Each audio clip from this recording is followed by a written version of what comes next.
इस वीडियो के माध्यम से एक्सक्रीशन का वो हिस्सा हम देखेंगे जैसे 90% ऑफ द ड्रग्स एक्सक्रीट होती है, that is the renal excretion, यानी कि किडनी और यूरिन के द्वारा निकासी।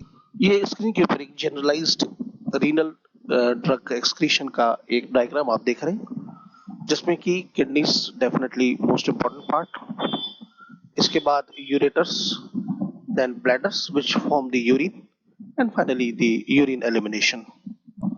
ऐसी कौन सी एजेंट्स यानी कि दवाएं जो कि यूरिन के द्वारा एक्सक्रीट होती हैं, वो जो वाटर सॉल्युबल हैं, नॉन वोलेटाइल नेचर की हैं, क्योंकि अगर वोलेटाइल नेचर की होंगी तो वो ना ही रीनल से ना ही फीकल से बल्कि लंग्स के द्वारा एक्सक्रीट होंगी।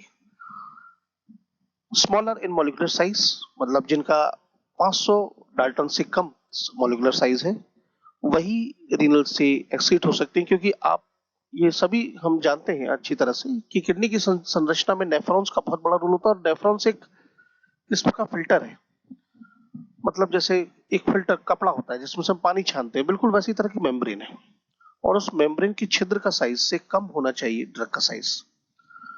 सेकेंडली, वो वाली ड्रग्स जो कि धीरे धीरे मेटाबोलाइज्ड होती है, क्योंकि ये आप जानते हैं कि बहुत सारे लीटर्स के ब्लड से थोड़ी बहुत यूरिन फॉर्मेशन होती है, इसीलिए अगर फास्ट मेटाबॉलिज्म है तो वो किडनी के जरिए मेटाबोलाइज नहीं होंगे। किडनीज में अभी हमने जो डायग्राम में देखा कि किडनी के अंदर एक्चुअली में ऐसे कौन से भाग हैं जो कि एक्सक्रीशन को अंजाम देते हैं, उसके 3 मुख्य चरण हैं।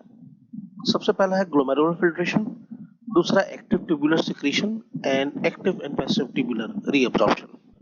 ये स्क्रीन के ऊपर एक स्कीमेटिक डायग्राम ऑफ किडनी के सबसे मुख्य पार्ट यानी कि नेफ्रॉन्स। किडनी एक्चुअल में लाखों करोड़ों छोटे छोटे नेफ्रॉन से बनी होती है, जो कि एक्सक्रीशन के तीनों मुख्य चरण glomerular filtration, active tubular reabsorption और एक्टिव सिक्रीशन इनको अंजाम देते हैं। तो रेट ऑफ एक्सक्रीशन का मतलब है कि 1 मिनट में कितना मिलीलीटर ड्रग या फिर ब्लड के द्वारा यूरिन फॉर्मेशन हो रहा है और कितनी ड्रग एक्सक्रीट हो रही है।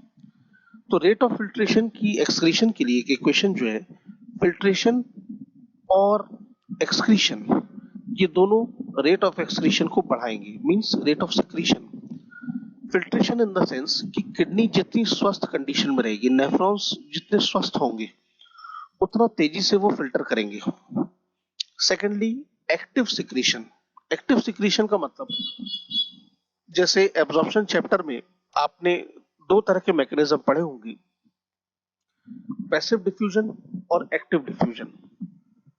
पैसिव डिफ्यूजन वो एजेंट्स होते हैं जो ऑटोमेटिकली अपने आप डिफ्यूज हो जाते हैं, और एक्टिव डिफ्यूजन मतलब वो ड्रग्स जो कि जिन्हें एब्जॉर्ब होने के लिए एनर्जी की आवश्यकता पड़ती है। तो वहीं पर नेफ्रॉन्स में ऐसे एजेंट्स जो कि जिनका साइज नेफ्रॉन से ज्यादा बड़ा है, उनको एक्टिवली सिक्रीट कराना पड़ता है। इसीलिए फिल्ट्रेशन और सिक्रीशन जितना फास्ट होगा उतना ही अच्छा एक्सक्रीशन होगा, और रीअब्जॉर्प्शन अगर बहुत ज्यादा होगा तो वो रेट ऑफ एक्सक्रीशन को ऑटोमेटिकली कम करेगा, क्योंकि उसे वापस एब्जॉर्ब किया जा रहा है।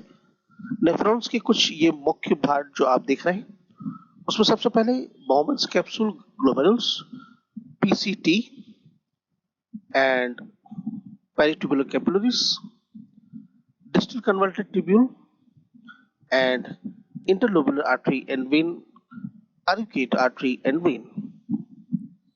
कलेक्टिंग ट्यूब्यूल वो हिस्सा है जहां पर लूप ऑफ हेनले से होते हुए यूरिन फाइनली कलेक्टिंग ट्यूब्यूल में इकट्ठी होती है। Coming to the first important phase of excretion, glomerular filtration. इसकी कुछ खास बात यह है कि ये नॉन सिलेक्टिव यूनिडायरेक्शनल है, मतलब एक बार ब्लड छन गया नेफ्रॉन से और यूरिन फॉर्मेशन हो गया तो वो वापस नहीं हो सकता। सेकेंडली, जितने भी कंपाउंड्स हैं, आयनाइज्ड हो चाहे अनआयनाइज्ड हो, जो कि बाउंड है प्लाज्मा प्रोटीन से, उनका साइज बहुत बड़ा हो जाता है और नेफ्रॉन के जरिए वो छन नहीं सकते, इसलिए वो ग्लोमेरुलर फिल्ट्रेशन से नहीं गुजरते। आखिर ऐसी कौन सी वजह है जो ग्लोमेरुलर फिल्ट्रेशन को अंजाम देती है? वो है hydrostatic pressure of the blood flowing in the capillary.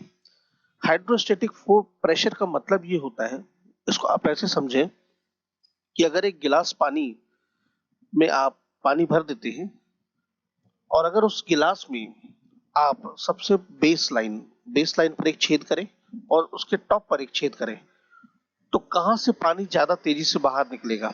Obviously सबसे नीचे से, क्योंकि वहां पर प्रेशर बहुत ज्यादा है। तो इस प्रेशर को हाइड्रोस्टेटिक प्रेशर कहा जाता है, मतलब जो पानी का और गुरुत्वाकर्षण का मिलकर के दबाव बनता है। हमारे शरीर में जब रक्त प्रवाह होता है तो जो ब्लड प्रेशर है वो कैपिलरीज में एक हाइड्रोस्टेटिक प्रेशर जनरेट करता है, जिससे कि छन जो ब्लड है वो छन जाता है।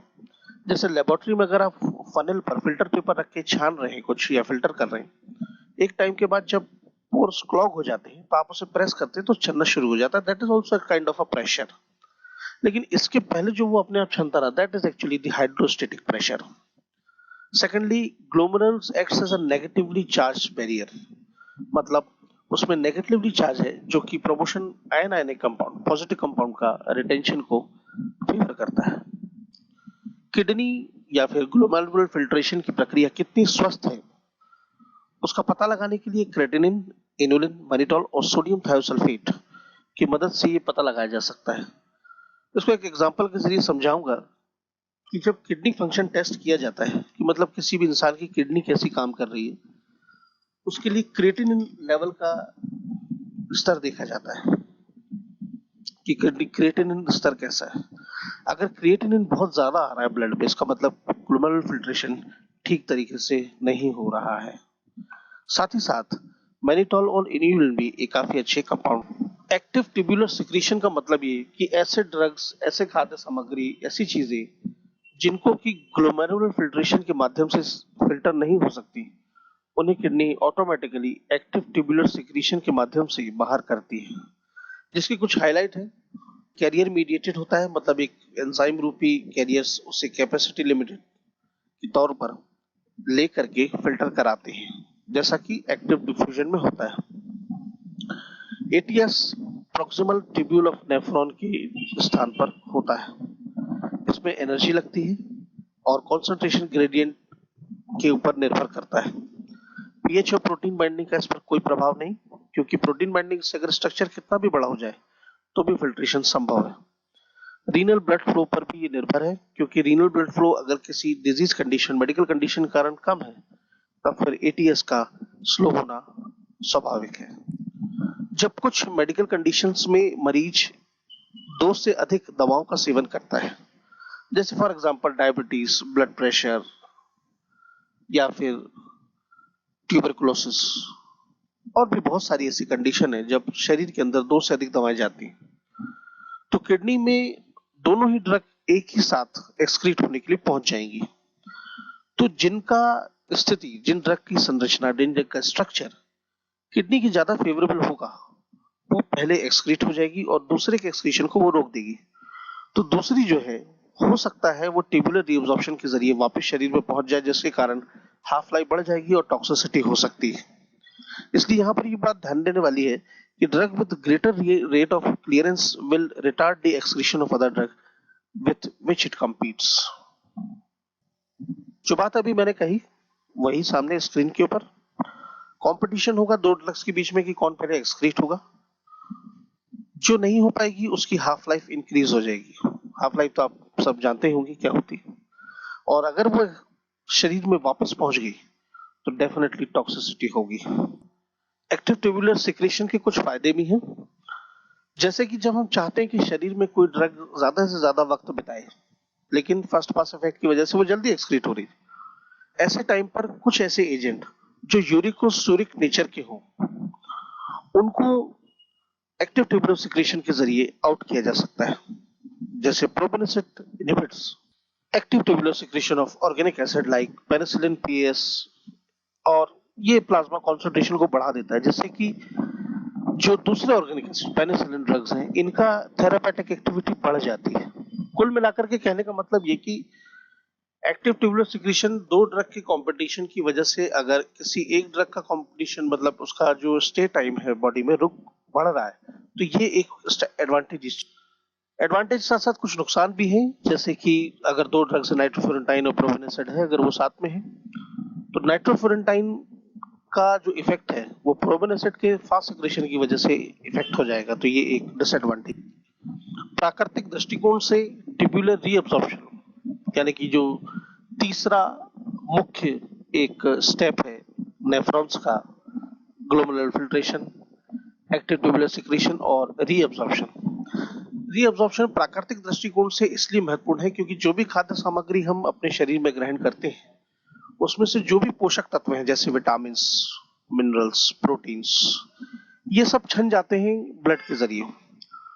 तो एक्टिव ट्यूबुलर एब्जॉर्प्शन उनको वापसली एब्जॉर्ब कर लेता है क्योंकि वो शरीर के काम के हैं। ये कुछ नेचुरली ऐसा बना है, ये प्राकृतिक है। तो एक्टिव ट्यूबुलर रीअब्जॉर्प्शन चूंकि इनका होता है तो ड्रग्स का भी हो सकता है। तो उसकी कुछ हाइलाइट्स, रीनल ट्यूब्यूल में ये होता है नेफ्रॉन्स के, हाफ लाइफ को इंक्रीज करेगा, बिल्कुल नेचुरल सी बात है।